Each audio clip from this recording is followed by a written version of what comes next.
Welcome to Indy Southside's quick start guide to sound reinforcement technician.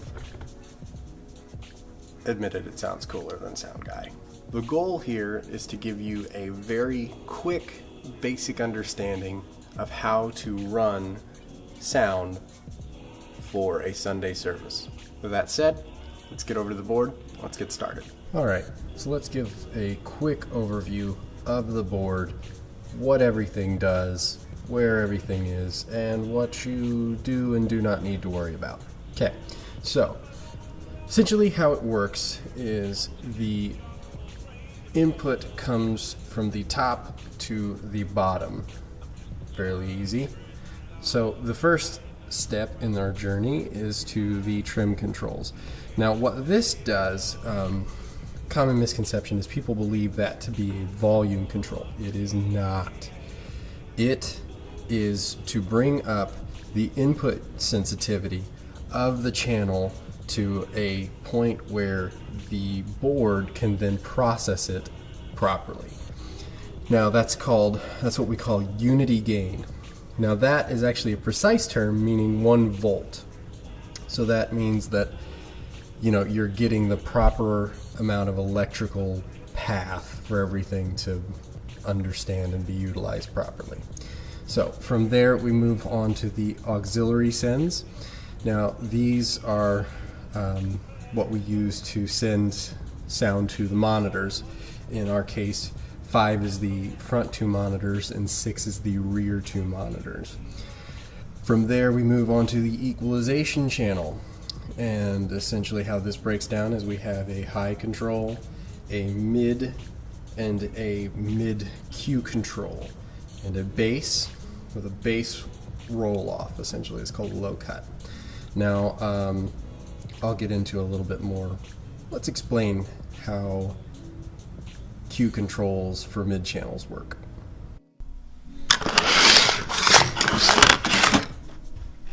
Alright, let's talk a little bit about Q controls. So, let's say this sheet of paper and this line is the spectrum of sound that you can hear. This side being the highest sound that you can hear, this sound being the lowest sound that you can hear. Now, the most important equalizer on the entire board ever is the mid control. And that is because it controls from about here to about here. So all of this in between is controlled by that knob. That is most of what you're going to be hearing for your sound, especially this range right here. This area is the most sensitive area of your hearing. Now, what a Q control does is it essentially allows you to select what frequency you are either boosting or cutting. So the knob, the bottom knob, or the lower knob of the two, will select where that frequency you are either boosting or cutting sits. So as you turn it either to the right or to the left, it selects which frequency. Then the other knob is a boost cut knob, and it decides whether or not you cut that frequency or whether or not you boost that frequency. Now, a rule of thumb when using a Q control is you always want to cut before you boost. You'll see on the board that there's a very, very rare instance where I will actually boost a frequency. You typically want to cut before boost. The reason for that is if you boost too much, it's easier to clip the channel than it is to just find the offending frequency and cut it out versus trying to boost other frequencies to compensate for it. So if that makes sense, we'll move on.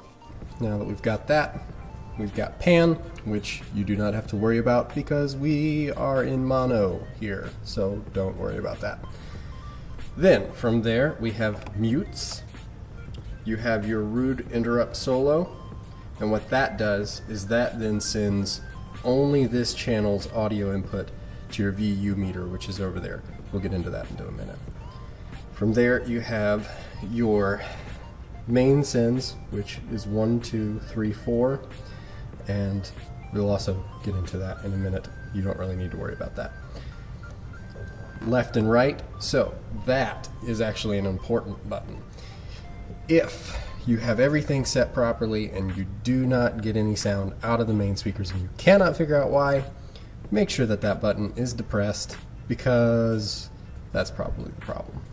Then we have the main channel fader, and then that is it for the individual channels. Now, there is an exception to the equalization channel on 2 of the channels. The 2 stereo channels, which are over here, are broken up a little differently. They have highs, high mids, lows. They do not have low cut filters. So they are a little different, probably something a little bit more what you're like to see. Let's move over to the VU meter and how to set gain structure. Here we have the send side of the board. Now, this is also very, very important. This is your master level. Always keep this at unity. If you get no sound, it's probably there.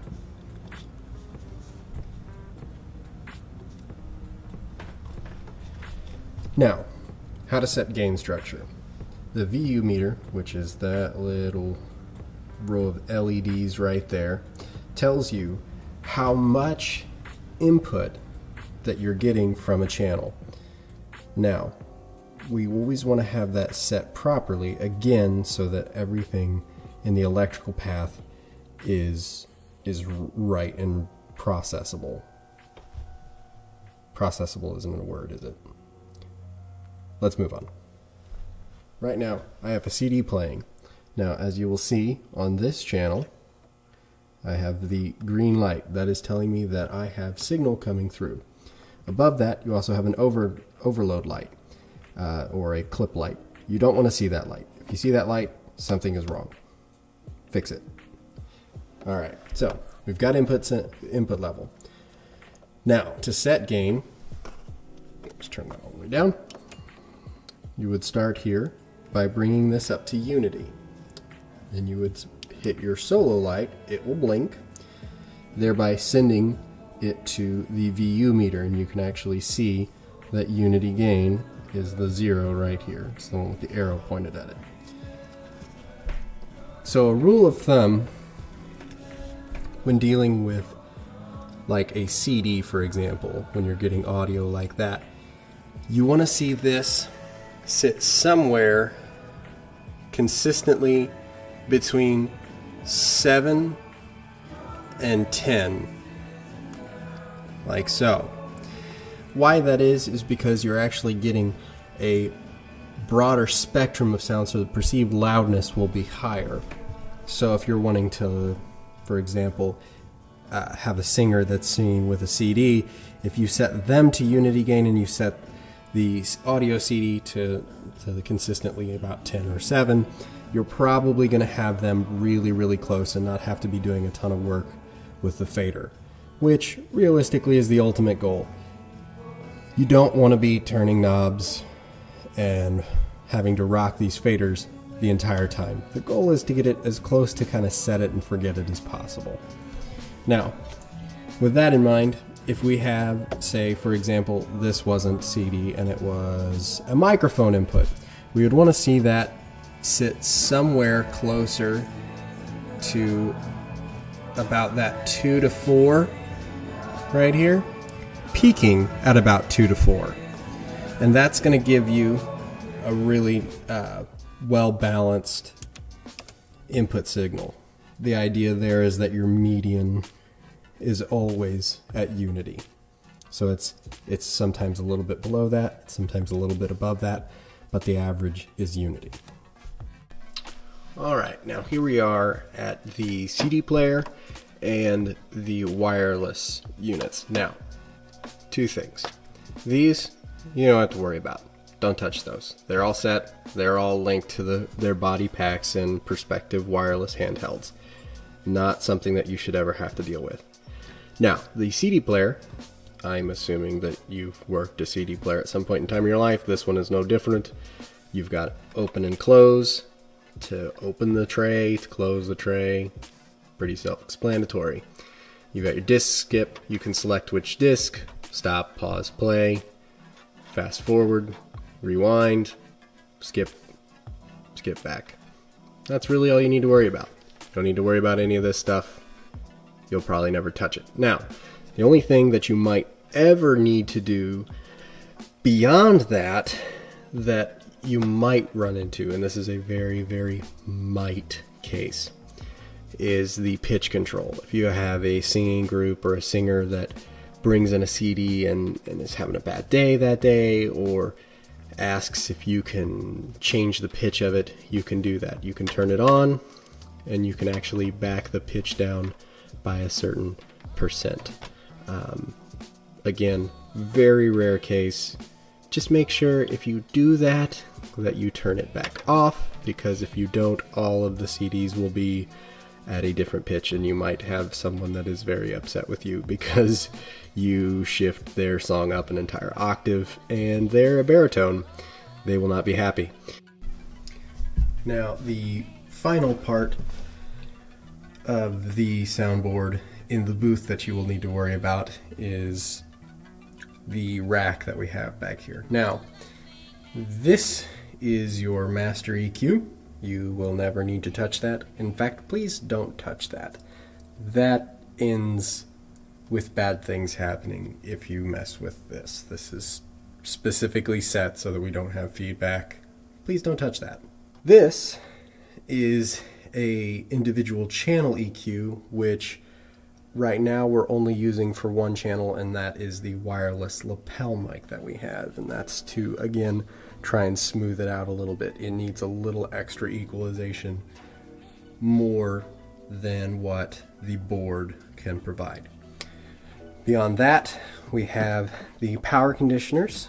We have an amplifier down here for the, it's down there. For the foyer speakers, again, just make sure that's turned on. Then, beyond that, we have the router for the video system. Now, again, it's very clearly labeled PC, channel 6. You really don't ever have to change that, except in the case of the camera, which is when we do baptisms, and then we have a camera that will put that on the screen. Again, only in that scenario do you ever have to mess with this. So, how I have this ran is to turn on everything, the whole kit and caboodle. All you have to do is shut this switch off or turn this switch on. That's it. Don't need to touch anything else. Everything comes on, comes off in the proper order. All done. Very easy. Now, the one thing that you will have to deal with on a weekly basis, which is very important, is the recording of the services. Now, you take a disc, you insert the disc, it accepts it. It will say disc loading, TOC reading.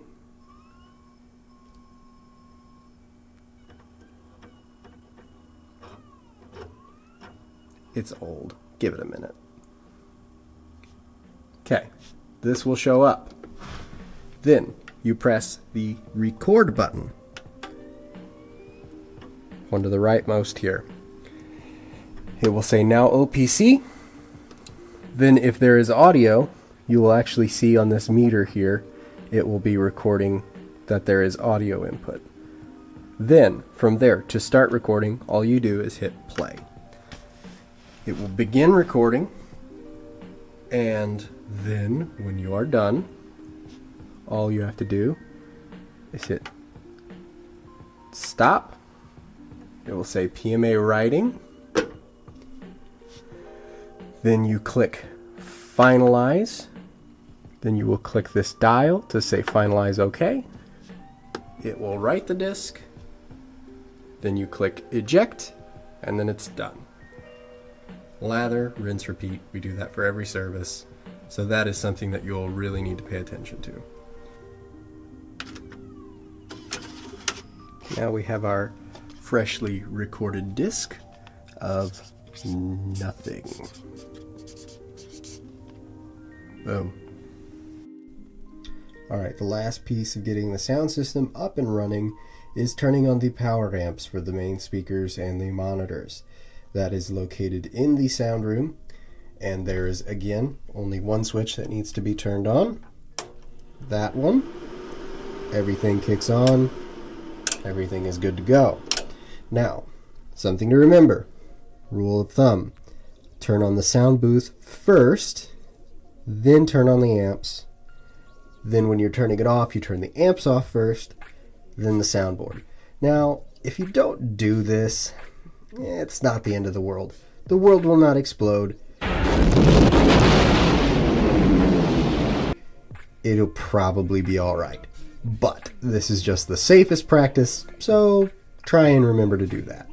Alright, well hopefully all of that made sense. Thank you for watching, and welcome to the team.